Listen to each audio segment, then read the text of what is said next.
провода, ток по рукам, телефон на все голоса говорит пока. Пора. И пальто на гвозде, шарф в рукаве и перчатки в карманах шепчут: подожди до утра, до утра. Но странный стук зовет дорогу. Может, сердце, может, стук в дверь.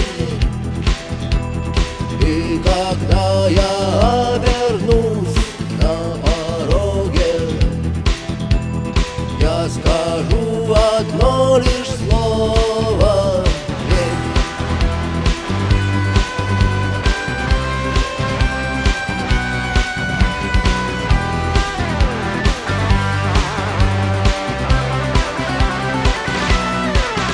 И опять на вокзал, и опять к поездам, и опять проводник выдаст белье и чай.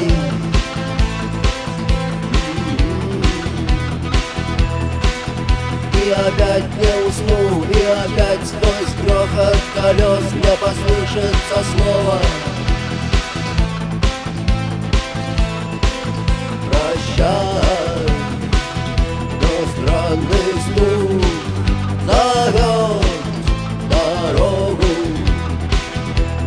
Может, сердце, может, стук в дверь. И когда я